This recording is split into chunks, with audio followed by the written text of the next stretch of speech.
Schultz-Antique-Restoration and episode 2 of our series on restoring a primitive vanity. As you recall, in last week's episode number 1, we took 1920s or so vintage vanity. It's in need of a little TLC, and we completely dismantled it, except for one little item that I'm going to show you in just a minute. And got her down to about as small pieces as we can, took off all the hardware, and got ready to remove the old finish in preparation of adding a new one. So, in today's episode I'll show you what I'm using as far as supplies and techniques, and let's get started. So last time when I was dismantling, I thought I had it down to all the smallest, most manageable pieces, but of course I missed this center shelf, which should have been fairly obvious. Just held on here by 2 bolts on each end. Reducing these, just to save a little time.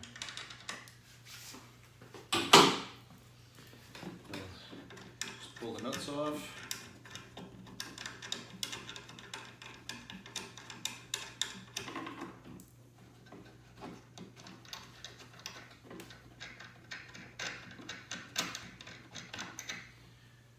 And slide it apart. And there you have the footrest. And the 2 towers on the end, towers I like to call them, cabinets, whatever you want to call them.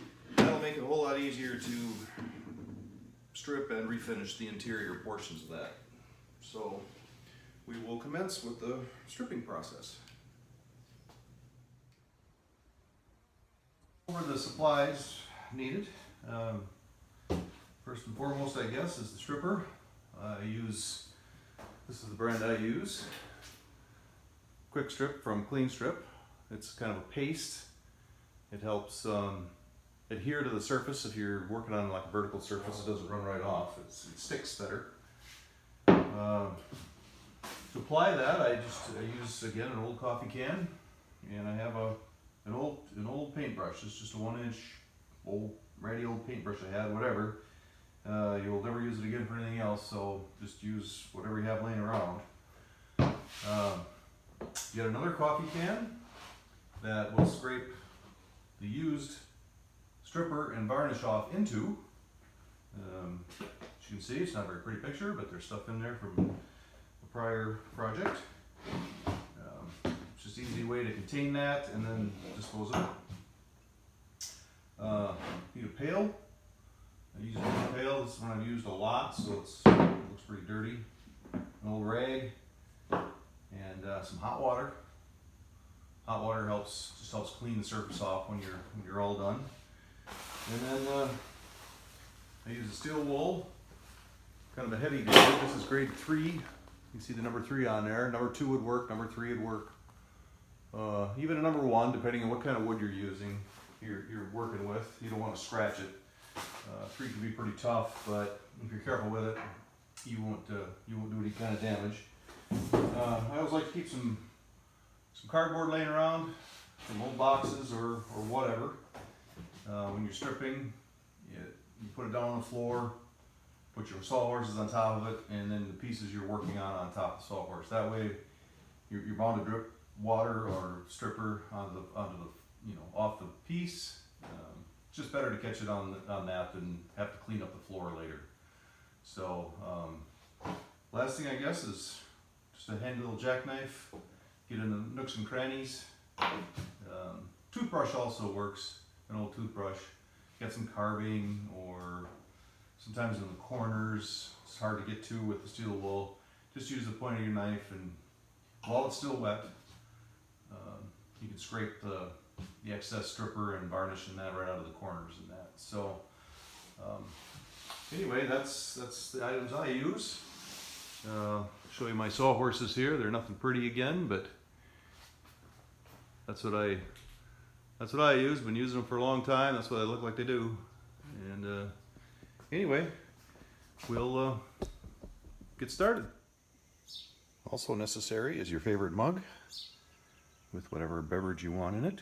Mine happens to be coffee this morning. And a couple of Dove chocolates, and of course your best friend.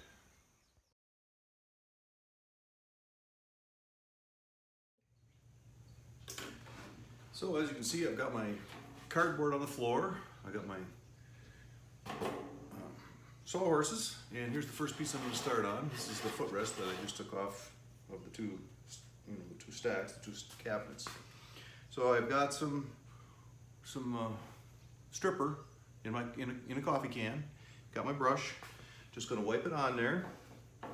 You want to make sure you get a nice, fairly heavy coat on there.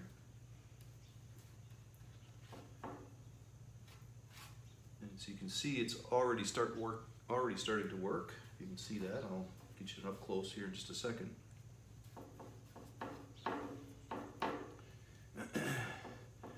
And as you're working, you can see that it kind of dries out as the varnish absorbs it. So I go back over. You never really want to let it get dry. You want to keep adding, until it stays moist looking. That way it's got the necessary oomph to get in there and break up the varnish for you.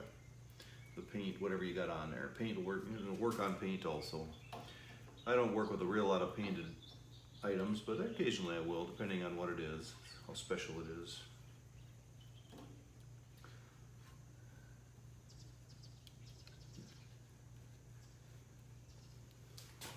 It starts to kind of bubble up a little bit as it's working.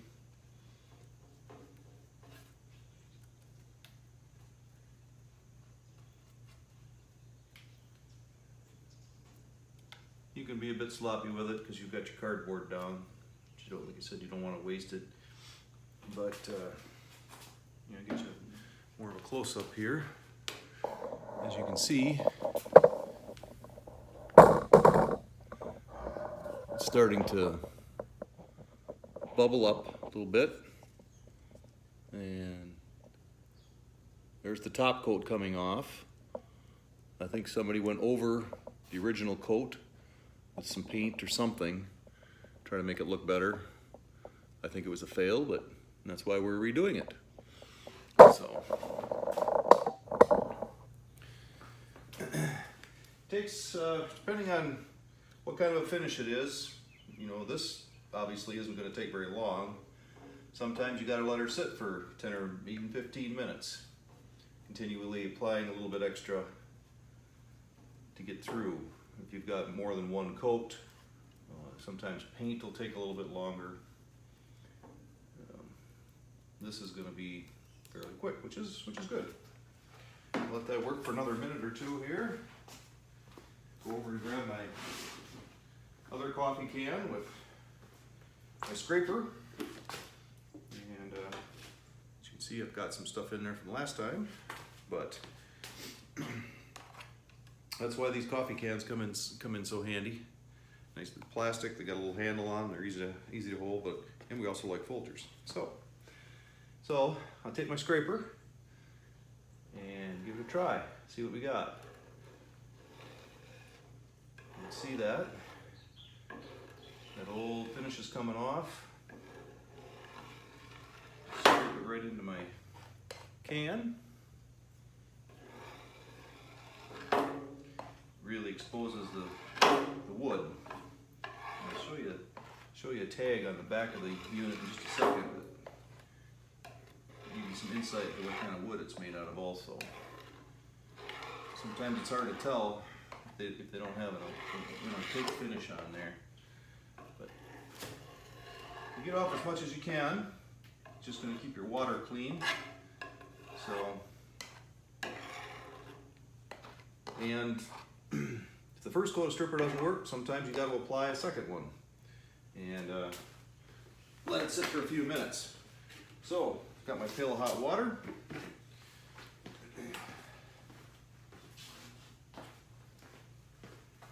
Got my grade 3 steel wool. Get it wet a little bit, and you just scrub the surface. That just helps take off whatever's left.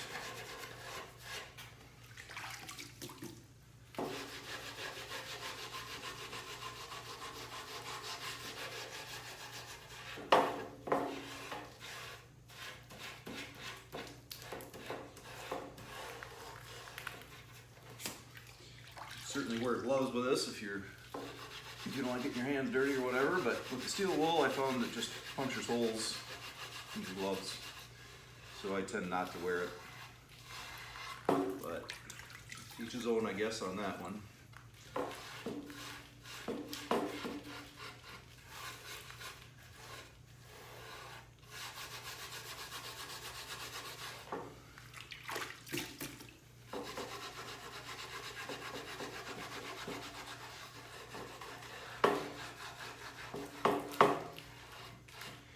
I can feel it. You can see the, let me get this cleaned off a little bit. You can see that there's still a little bit of the original varnish on there. So it ate through the whatever was on top, but it hasn't eaten completely through the next layer. So take my rag and some warm water to kind of wipe it off a little bit.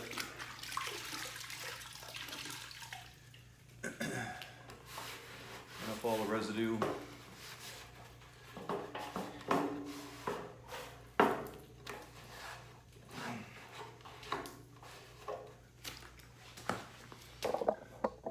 And you can see that there's still film on here and there. Like right here, it's pretty much gone. Back here, there's still a little bit of film and stuff on there. So I'm gonna put another light coat on there, give it a couple minutes, and that should cut through the rest of it.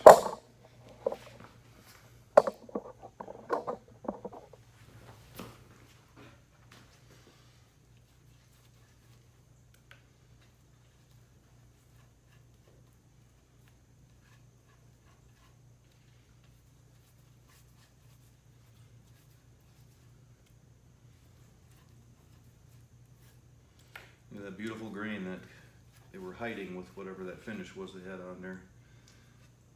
It'll be real pretty when it's finished.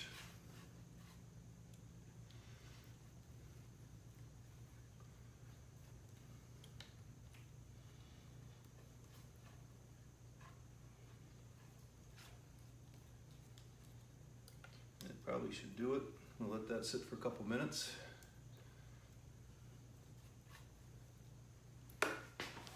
Do its thing.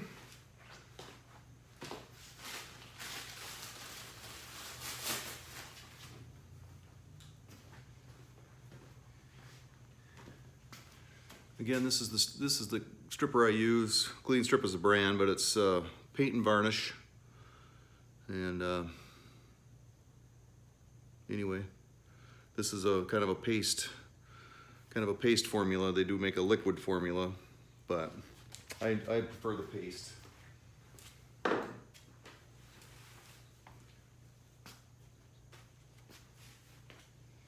And usually when I'm doing the stripping, because you've got a little bit of a wait time in between, I'll do 2 or 3 pieces at a time.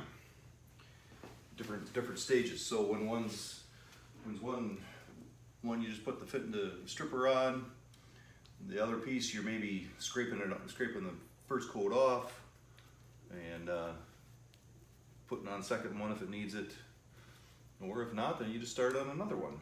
It speeds up the process a little bit, but it's just for video purposes here, we're just going to do one at a time. So that should be just about ready. You can always get another piece ready. This is going to be one of the towers I'll work on next. So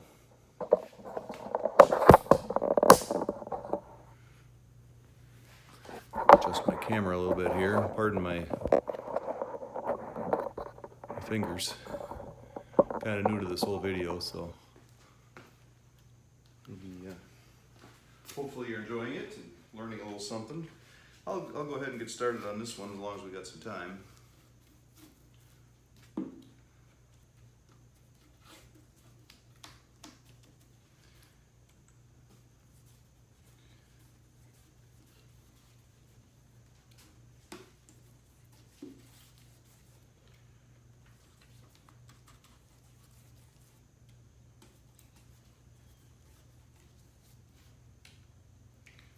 can see that it's the paint or the varnish or whatever's on there is really eating up the stripper, so I'm going to continue to add as long as it starts, until it stops drying out so much, and you know you're in pretty good shape.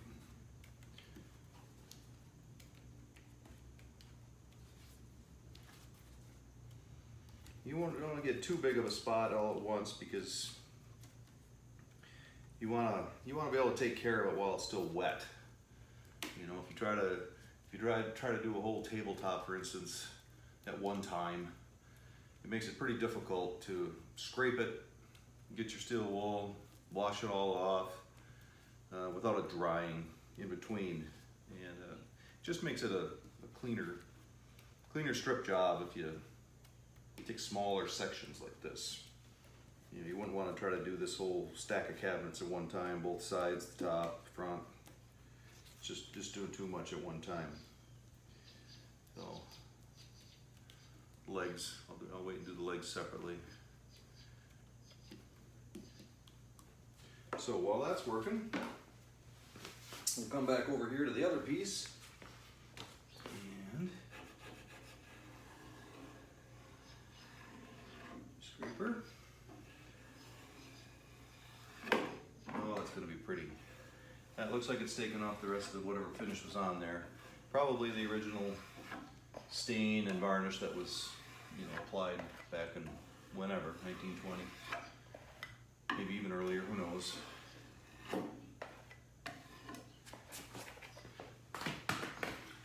Again, you grab your steel wool. That's much better. That's a walnut there is what that is.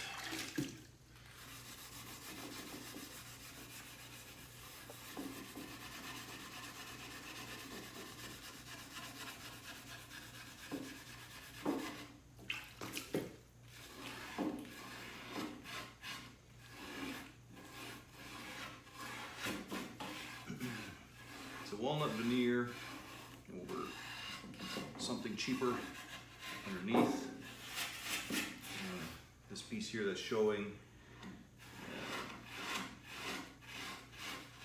hard to say, basswood of some sort, gum wood, whatever was cheaper. So, rag and some water, just wipe it off, get all the excess water off. You don't want to leave too much water sitting on there, because you don't want it, especially if it's a veneer like this, you don't want it to seep in and start bubbling up your veneer. So get as much moisture off in it as you can. Today's really not conducive here, but a lot of times I'll set it right out in the sun. It dries really quickly. Today it's kind of cloudy in that, but so as you can see, here, let me grab another piece.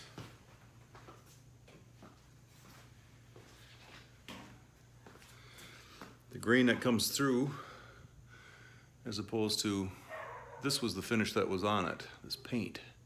I got some glitter on there, but that'll come off too, obviously. But we'll be putting a stain on there that's transparent stain. You won't even need a real lot of stain on that, actually, because it's so pretty. And cover it up with a couple of coats of satin varnish, and it'll be really pretty. So I got this piece done, and I'll just continue on, and we'll do the rest of the pieces, and I'll check back in when I'm all done with it.